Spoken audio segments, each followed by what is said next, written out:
Hello everybody, it's Michael Hollands once again for Sound of the Movies. Today I have the pleasure to be joined by one of the world's greatest violinists.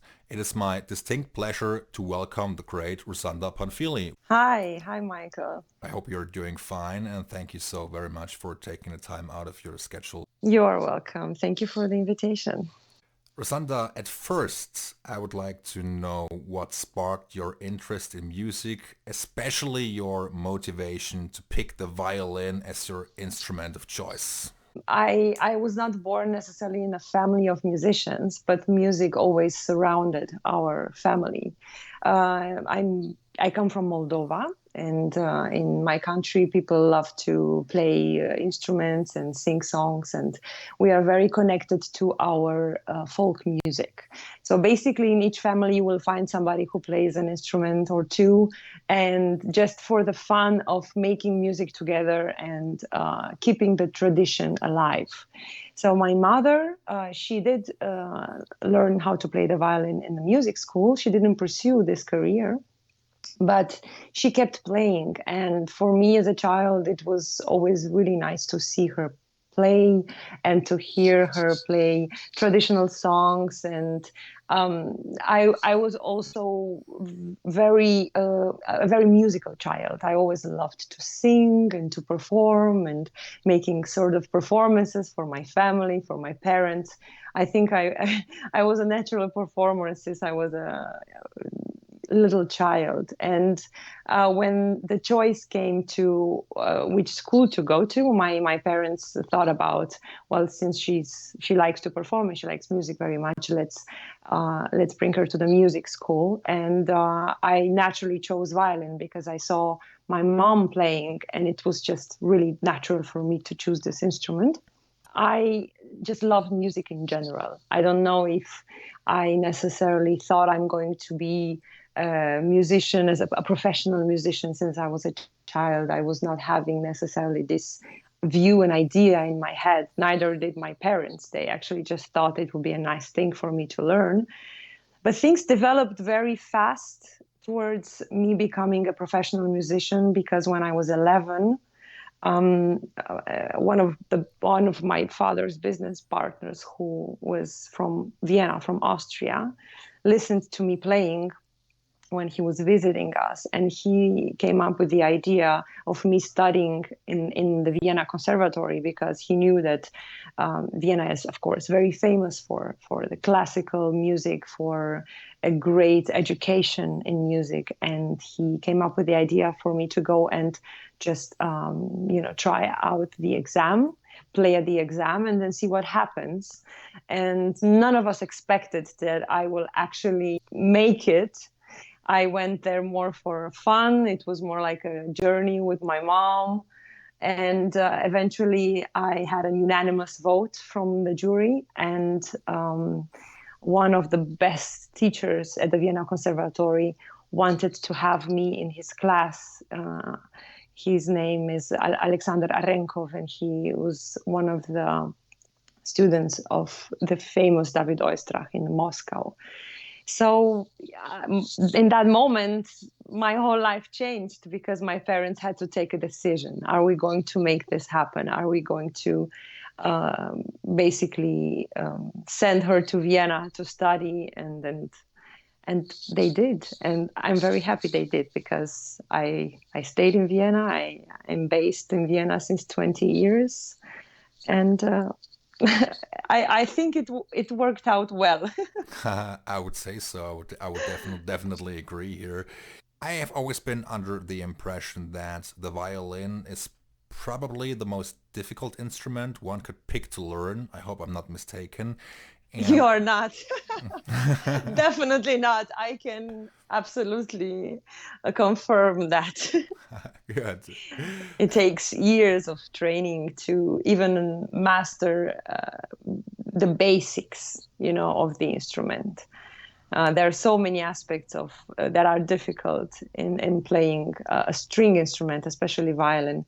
It's the sound, it's the technique, it's the intonation, and a lot of things. Okay. But how does one succeed at learning the craft? What did they teach you first at the conservatory or at any other music school? What are the first steps, and what do the early lessons entail, and how do you go from there? Well, until I came to Vienna, I loved to play the violin. I liked to, play a little bit every day, but I never saw this as a profession. I never saw this as a very serious thing. And when I came to Vienna and I had my teacher with me basically every day guiding me, he started working with me on the basics of what it means to become a professional musician. It's an incredible discipline. It's an incredible amount of hours every day, repetition, a good technical base. So my teacher, he taught me how to understand the instrument. He taught me every little step because he started basically from zero again with me. It was as starting to learn violin again. He showed me how to, how to understand the instrument and how to become to a level where I am so free, technically speaking, that I can express myself and express my emotions through the instrument. It's like a language. If you only know the basics and you don't know them very well, you will have difficulties expressing yourself in a deep way. And the same is with an instrument. You have to go very, very deep into it in order to feel free and express all of your emotions. And I was a very emotional child. I had this intuition of making music, even without the proper technique. So for me, it was suddenly learning this new technical skills and feeling how I can uh, discuss with my violin. I could start to speak through the music, and that's when I really felt I can do this on a very high level. And I was around 14 when I really had very good technical skills already, and I was going to competitions and winning scholarships, and I could feel that I can even compete with older people that were already 20 or 25. I was at that time one of the youngest students at the Vienna Conservatory. I was 11 when I entered. So I had, my colleagues were 20, 25 years old. I also had this aspect of seeing how I could play one day. It was a great environment for me to progress, to be inspired, to be pushed, to have that really good push of working every day and being disciplined. Thank you very much, Rusanda, for elaborating on that. And you are very right. I mean, music is about emotion and, of course, how you also incorporate your own personality, if you will. And I believe it's very tricky and difficult to acquire the skills, and obviously you did, and you have been very successful doing so, I still thankfully. have a lot to learn. I can tell you that. I think one never stops learning, one never stops developing with such an instrument as violin. Yeah. So every day I learn something new, actually. Rusanda, you just mentioned the, let's say, human component of, when it comes to playing an instrument. And during your studies, was it also important to learn how to arrange and compose music on your own in addition to learning the craft of playing the violin? Actually, that was not an aspect that I was very much dealing with when I was studying, because I was so focused on being able to perform the repertoire which is already written. So, as a classical musician, you have a certain repertoire you have to be able to play, especially when preparing for competitions. So I was very focused on doing that and learning different styles of music, different epochs of music. from Baroque to the Romantic era to the contemporary music. So there was a lot going on in that direction during my studies. But as soon as I think I got in touch with this part of making music when I finished the university. And I think many musicians feel that, you know, you finish studying, you have a plan until while you study, and afterwards, basically the real life starts. So what do I do? Where do I go? How can I create an image for myself? And who am I? And what do I want to say with music? And for me, I always had the interest in finding out different styles. So I started learning to play a little bit of jazz, a little bit of tango and klezmer. And I loved the aspect of folk music because it felt so free. And that's when I felt I actually like to make music without necessarily having a score, because most of the folk songs, you don't have a score to it. You have to play by ear. So you listen the piece and then you start to reproduce the sounds and reproduce the harmonies and all of that. And that's when I started feeling very free, and I loved that feeling and started to develop more in that direction. And obviously, in a way, even if you play a written piece, you still have to make it your own.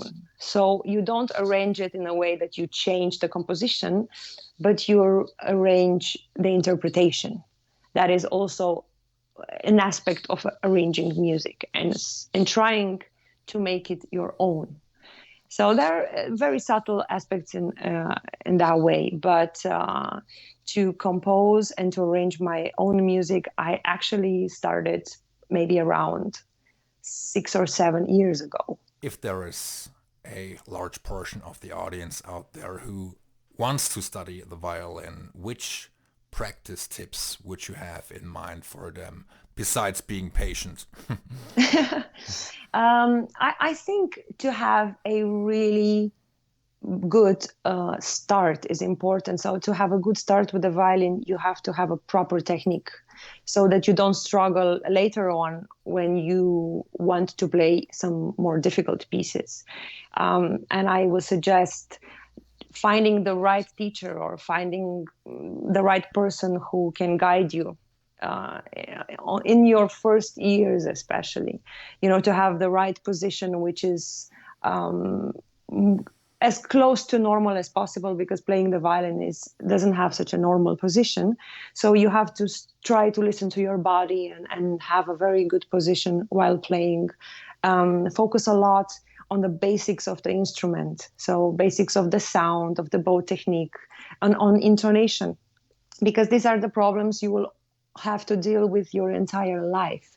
So definitely try to dedicate as much time as you can without being impatient in the first years. And yeah, and try to give yourself time and advance slowly, because I always have the opinion that if you learn slowly how to do something very, very good, it will stay with you for a long time. Rusanda, you are certainly no stranger when it comes to live performances. I mean, you have your own ensemble, Panfili and Friends, which we'll also talk about a little bit later on. You have been working with Alexei Gudesman, you have been touring with Hans Zimmer. And how would you describe the art of a live performance? How do you prepare for that, for a gig? How do you, let's say, perceive the environment, different concert halls, different sounds? It's such a large topic, right? Because for me, each concert is different. Each concert hall is so unique, and each audience is different. But me personally, I love to be on stage. I feel most comfortable when I'm on stage. I love the energy coming from the audience. I love to connect with the people. I'm trying to embrace the moment, to embrace that the stage, because we only have that moment when we are on stage, and if you cannot enjoy it, then it's really hard to love this work, you know, being a performer. How do I prepare? Well, first of all, obviously, you have to be very prepared for a performance so that when you go on stage, You forget about fears and you forget about things maybe not working out or something like this. I have to understand mistakes will always happen. Little things will always happen. So don't try to be too harsh on yourself. The absolute number one thing is to enjoy. Because if you enjoy it, the audience will feel it. And then they will feel your energy. And they will feel that you're happy to be there and to make music. And that was definitely a game changer for me when I started, to experience performing in this way. I'm a spiritual person. I like to meditate. I like to pray before going on stage. For me, to have that quiet moment before going on stage is very important. Kind of ground my emotions, try to have them, because I do feel a lot before going on stage. I'm not necessarily nervous, but I'm very, very excited. So I try to keep that in balance and to transform it into energy. It's the calm before the storm, so to speak. Yes, yes. And of course, when I'm on stage, the adrenaline kicks in and it's extremely powerful. But you master how to control these emotions also with the routine. And the more you perform, the more you have control over this. And also you start to enjoy it with every single performance. So another tip, obviously, for listeners who are maybe musicians, definitely try to perform as much as you can, even if it's in front of your grandma. Just play for everybody that you can, and try to create a kind of routine of performance, and then you will feel more free doing it and you will start to enjoy it a lot. Sounds pretty plausible to me. And of course, you dedicate so much of your life to music and you have to evolve and learn constantly, which some people would describe as a sacrifice, also in order to become, successful. You receive so much. You give something and you receive. And it's like everything in life. You have to give something in order to receive. The music definitely requires an incredible dedication. But you should love what you're doing. And if you love what you're doing, then it will never feel like a sacrifice. I probably should have picked a better word, or at least put it, or at least put it in quotes. But of course, I know what you mean. Rusanda, now I would love to talk about Panfili and Friends, which is Okay. the ensemble that you perform in, and I would like to know what your motivation was to form Panfili and Friends. How did you find each other and what did you want to accomplish when you started out? Well, as I mentioned before, when I started learning different styles of music, and I got in contact with international folk music, I felt very free doing that, and I loved how I can put my own juice into it and create something of my own. I loved that feeling. And also, I feel like I'm a person of the world. By traveling so much, I get to see so many different cultures and I listen to so much different music. And for me, the folk music is like the basics of a country. It's the basic of the culture. And like through music, you can get to know so much of a country's heritage, of the traditions. And that fascinated me since I started being in contact with that. So obviously, through my years of studies and through my years of being in Vienna and performing in different projects and ensembles, groups, also during my time as a student, I got to meet a lot of musicians. And from all of these musicians, some became my partners on stage. I always said that I'm a special person to work with because I have my own style of working, of rehearsing. It's also a very individual thing how you find the right partners of music. So since I had them all individually and they got along with me so well, I had this crazy idea, well, if they get along with me, they might get along with each other as well. So let's try to do this. And I think we had like one rehearsal or so where we just gathered some material, some scores together.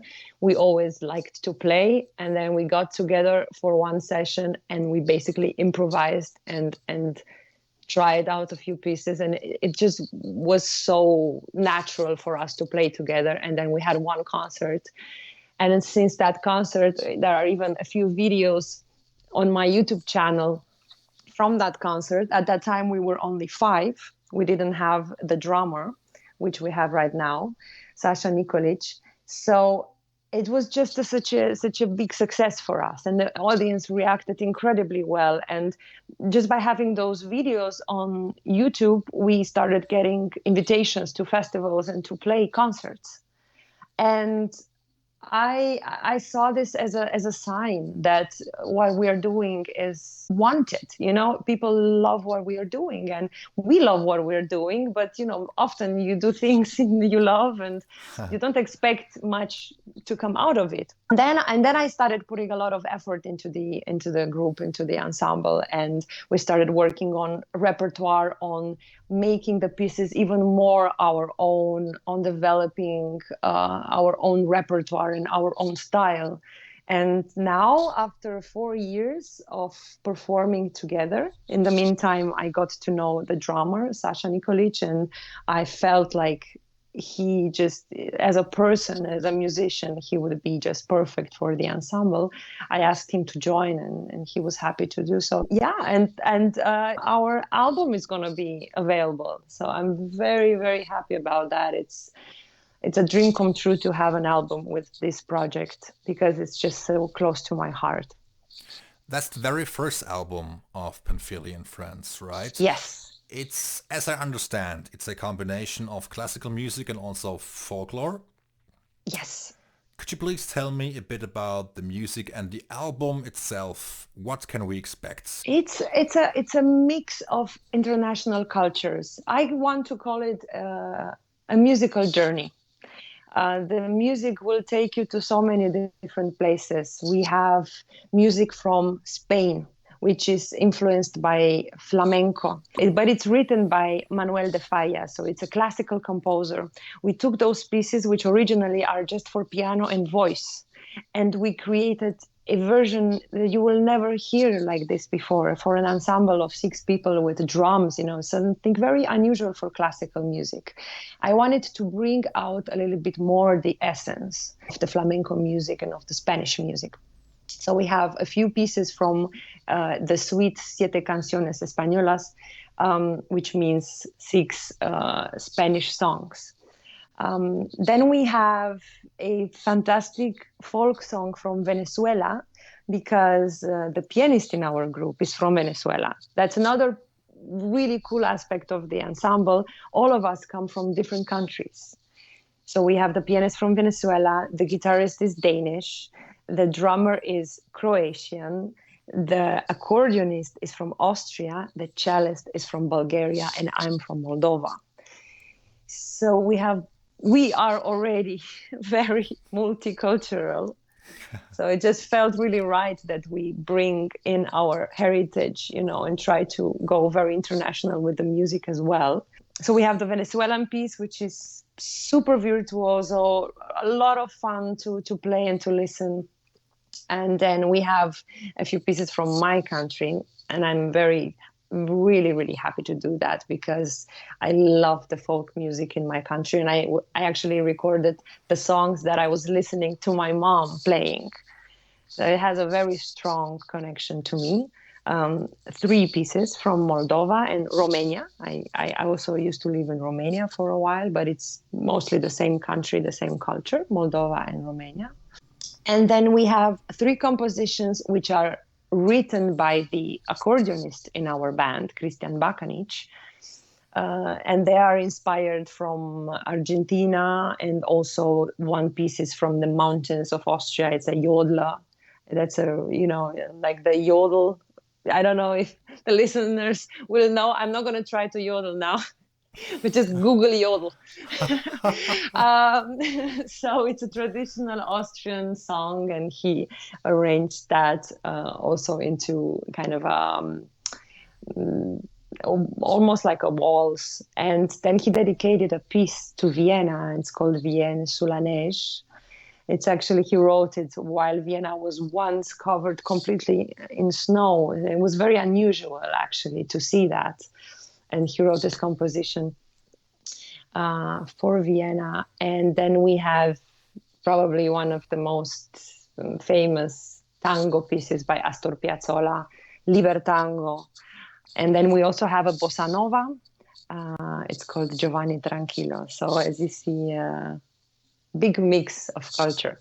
And it's going to be available digitally, obviously on Spotify and Apple Music and all platforms, but also worldwide available for purchase, and also through our website, panfiliandfriends.com. Also a physical CD? Yes, yes. Okay. Thank God. Okay. Yeah, we're old school, you know. We said, like, let's make a CD. It's something to have in your hands. And I'm also very proud of this result, because even the cover of the CD was created by an Austrian painter, and he did everything analog. He painted every single detail in the booklet and in the entire album design. It came out really beautiful, very individual, very adapted to us and to our music. So I really do hope that the listeners will get a CD to see all the details that were put and all the work that was put into this album. It's great that you have finally released an album with your ensemble, and I'm sure it's going to be fantastic. And you seem to have a very special connection with your fellow musicians, which is also something nobody should ever take for granted. Absolutely. There is a lot of magic happening in rehearsals and making music with other people. Music is the international language, and I love how, especially with my colleagues, we don't have to speak too much. We just start playing, and the magic starts to happen. So it's a wonderful feeling. Now I would love to talk about your experience with Hollywood in Vienna and also the Hans Zimmer tour. How did you meet Hans Zimmer, and as of what point did he invite you to join his band, so to speak? Well, you mentioned already I was working with Alexei Igudisman for several projects, and Alexei Igudisman worked with Hans on the Sherlock Holmes movie. Yeah. So they were very much in touch, and when the idea appeared of Hans going on tour with his music, that was Hans Zimmer Live back in 2016, Hans was putting together a band. And he's a fan of YouTube and watching musicians on YouTube and just kind of finding jewels out there. This is also how he got to know Guthrie Govan, for example. And he basically just like saw his videos on YouTube, invited him, and he's in the band, So when he was selecting his musicians for the tour, obviously he was asking around, and he was doing also some research himself, and he stumbled across some of my videos, and he liked it very much. And since Alexei could not do all the tour dates, he asked me to come and perform those dates. And actually the really amazing thing that happened, that once I started working with Hans and I was there for the rehearsals in London preparing for the show, he actually asked me to stay for the entire tour and to have me even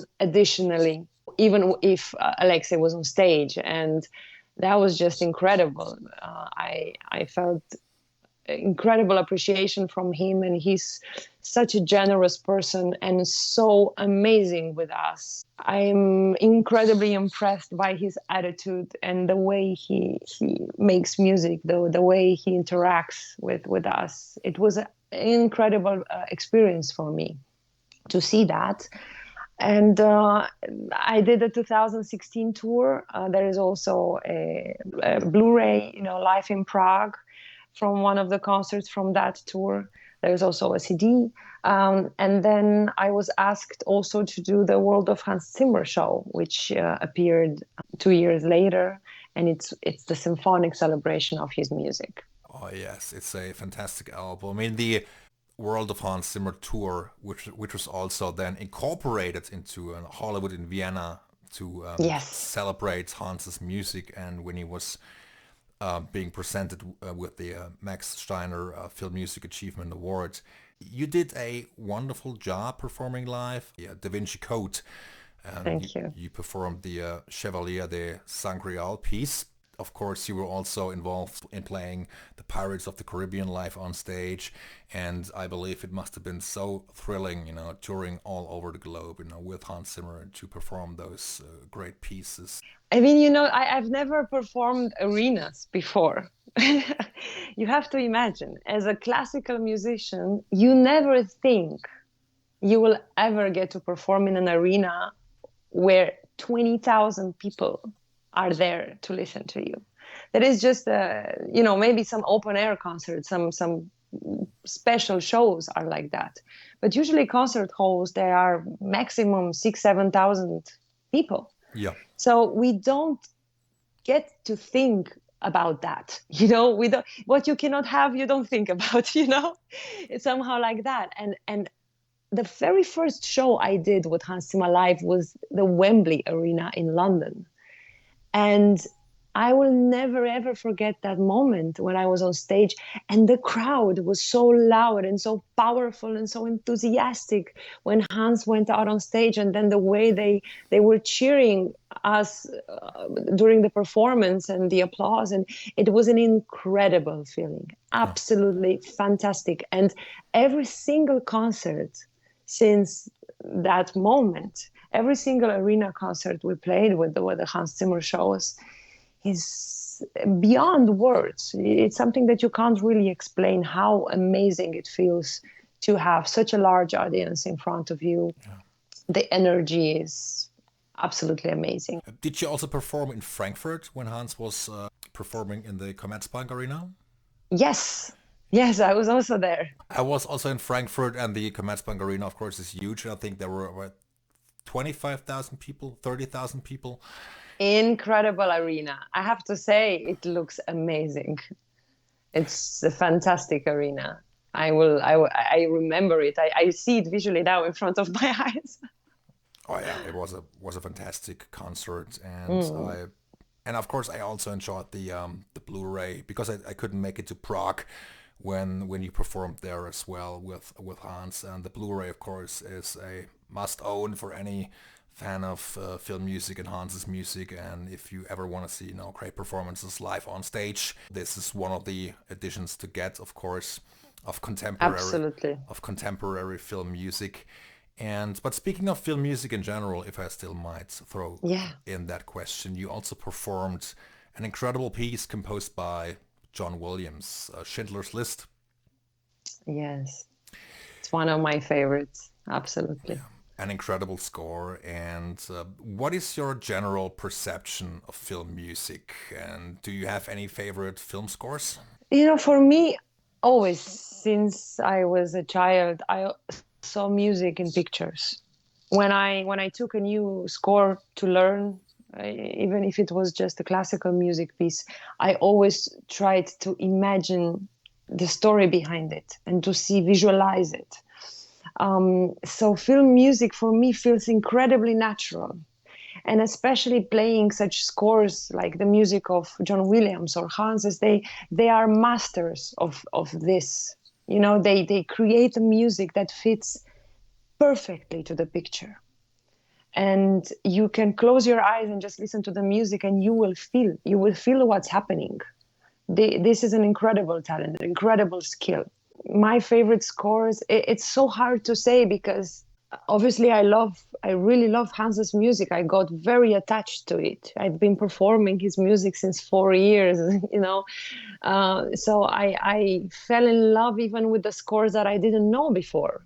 Some of the scores are very, very famous and, everybody knows them, but some of them were not as known, and I fell in love with them deeply. I don't have to say that Chevalier de Sangreal is one of my absolute favorites. And I even decided to do my own cover of Chevalier de Sangreal and to kind of play it in a way and add a few voices, which Oh yes.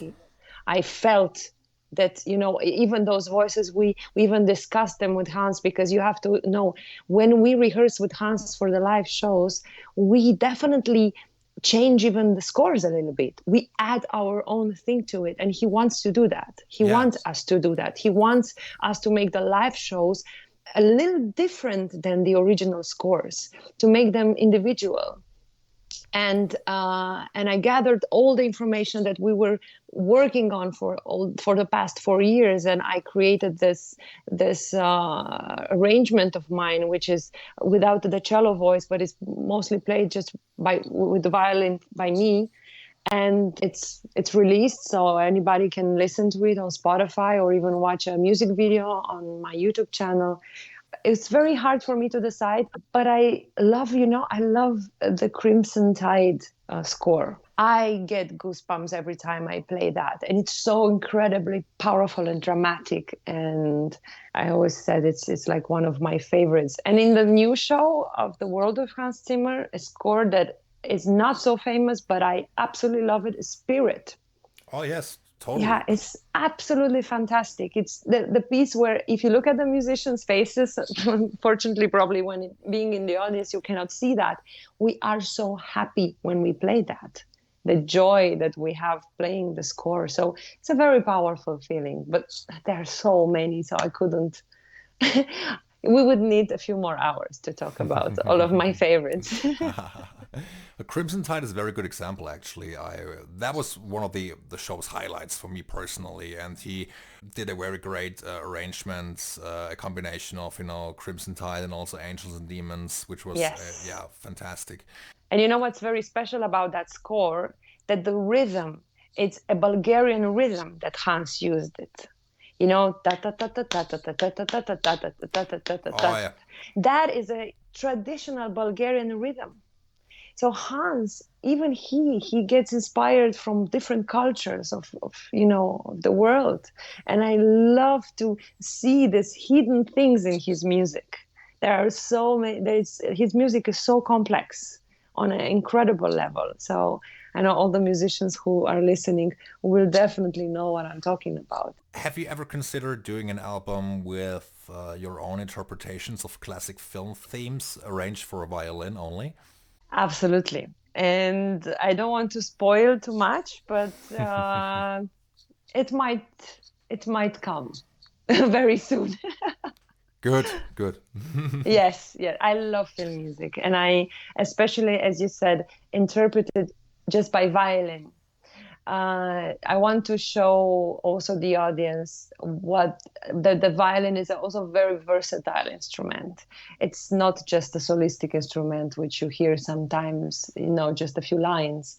It can be an entire orchestra. Rusanda, I would like to thank you for taking so much time out of your busy schedule, and I really enjoyed the conversation. I hope you did too. Yes, I did very much. Thank you.